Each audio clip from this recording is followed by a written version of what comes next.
I'm going to show you Gitcasso. So when you're editing comments on GitHub, usually it looks like this.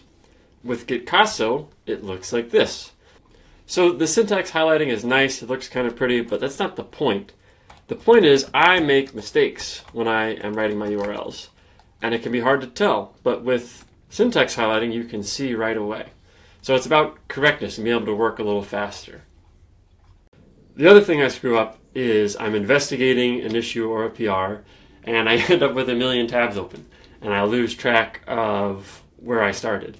So if you go to the Gitcasso icon here and click it, you get a drop-down showing you every issue and PR you have in an open tab, along with any comments you had started to draft. And so if I click one, like say this one, if I click it, it will take me, it opens that tab. So it helps you stay oriented with all the issues and PRs you have open.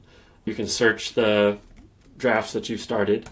And the other way I screw up is I lose my drafts, right? I start something, that tab gets, I right click, close all, and it gets closed. And there is a way to get it back in GitHub sometimes, but anyway, I end up losing drafts. And so if you want, you can come down here and opt in to save my drafts. And we could, because we're enhancing the text areas, we could easily save these, save the histories of comments you have in progress and have already submitted, which might be useful. If you want us to build that, give the issue a thumbs up, go to our repository, give it a star, let us know you're using it and that we should investigate it. Also give us ratings from whatever browser store you grab it to. The next thing I want to show you is how we built this. So we built it using Claude code, and it's not vibe coded. We went step by step, lots of testing as we went. We did absolutely vibe code the tooling.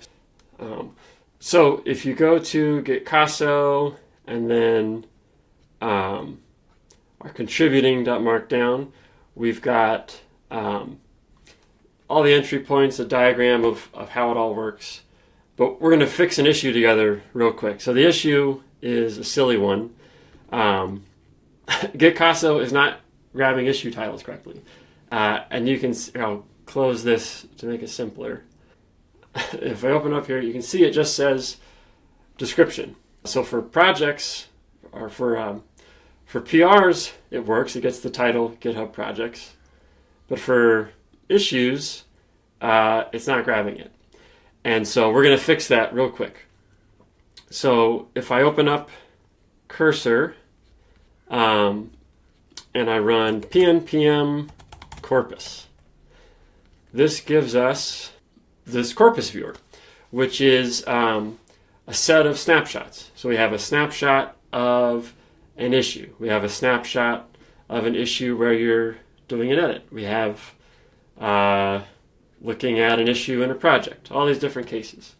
And if you click, instead of the clean link, if you click the Gitcasso link, you can see that same snapshot, but with Gitcasso live on the page. And here you can see Gitcasso's internal representation. So what are the text areas Gitcasso is finding, and what is it figuring out about them? So this is an edit, so it's not that interesting. If we look at this PR, we can see that it is pulling out the title, add VCR functionality, right? So great. But if we look at an issue, we can see, it is grabbing the title here, JVM docs for VCR. So I'm pretty sure what's happened is GitHub has changed since this snapshot was taken. So this is really easy to fix thanks to our / command. So in Claude, in this .claude / commands corpus loop. So this is a Claude / command. I'll show you how we use it, but when we use it, what happens is it just puts all this stuff into the Claude prompt. So it tells it, using Playwright MCP, go to this URL.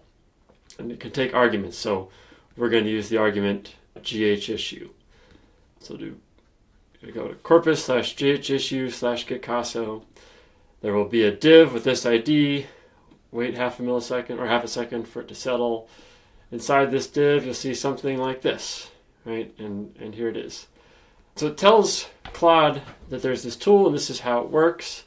And then it tells Claude, we'll go through it, but a bunch of stuff on how the system works and kind of an FAQ for what might, how to fix things efficiently. The first thing I'm going to do is record a new snapshot. So I'm going to open Claude and I'm going to ask it to open Playwright. And so Playwright is the Chrome browser with tooling wrapped around it so that Claude can see the DOM and the JavaScript console, all this stuff. And I'm personally not very skilled with browser dev tools.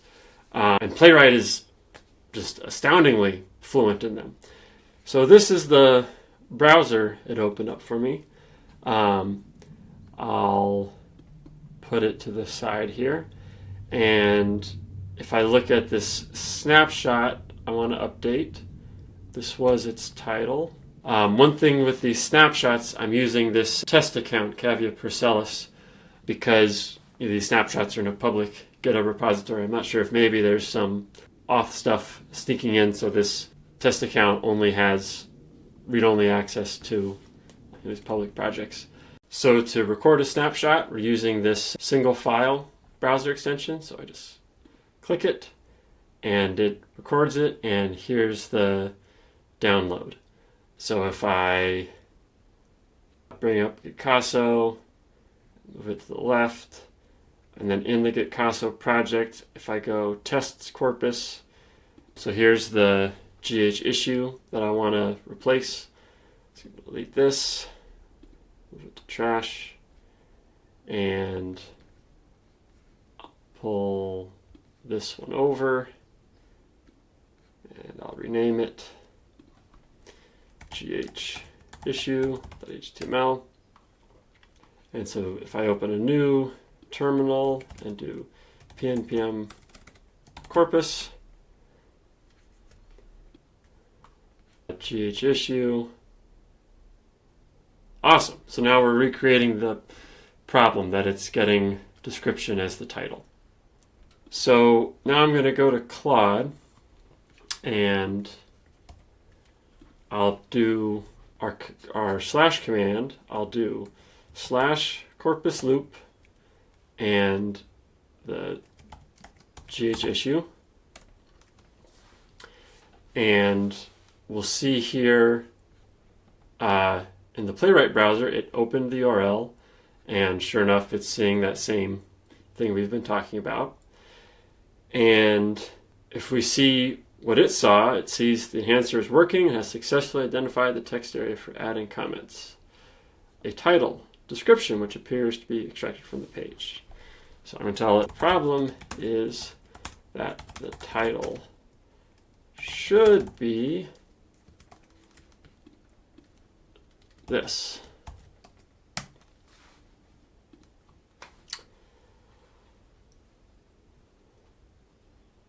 And so it's able to find the right code very quickly and fix the selector.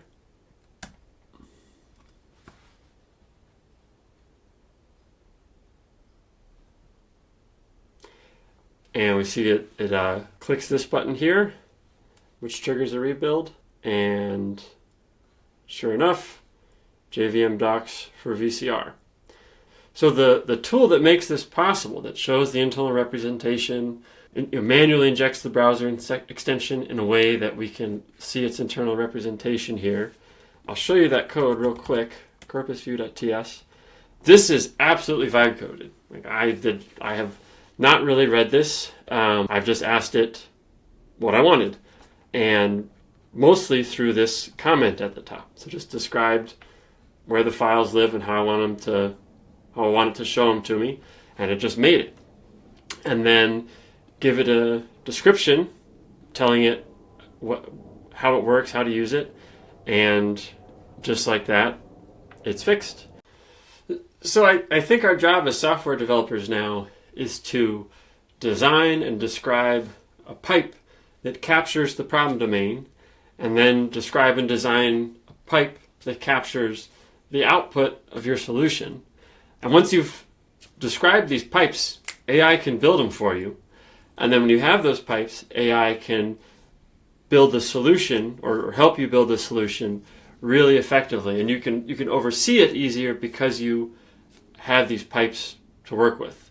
And so I've showed you one part of that. The other part of this is very closely related to snapshot testing. So if I run our pre-commit hooks, and I'll show you, that's another / command, and I'll show you what that is. It's a certain npm command and has some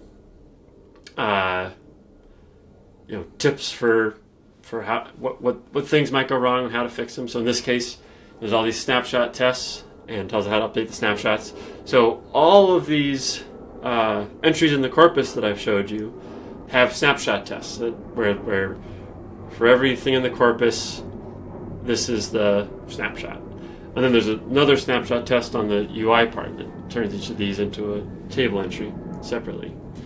And so we can see that it had to update the snapshots. And if we look at this in a Git client, that the GH issue edit, its title changed from description to what about the draft, and GH issue edit multiple from description to test 3, and I'm not actually seeing the one that I would expect, which is just GH issue. Oh, right, and this is because we updated the snapshot, so the old snapshot was broken. The old snapshot worked, but was not up to date to how GitHub's working right now. Updated the snapshot. Here's the change to the snapshot, and so now it's working the same. But now that we fixed these other snapshots that we had, editing an issue and editing multiple things on an issue, they also have fixed their titles. So I guess those snapshots were taken later. And so the fact that creating these snapshots is a manual process is bad. It would be better if that was automatic.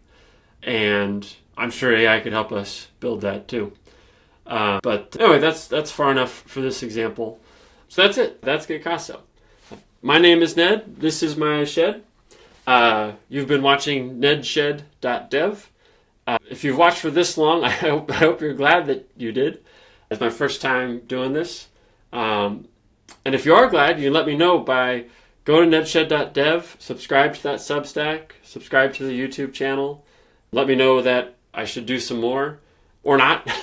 I think the next one I'm going to do is Reddit. So the same comment enhancement stuff for Markdown comments on Reddit. If you're active in the technical communities there, I think it would be helpful there too. So we could build that together on stream and show this style of working a little more.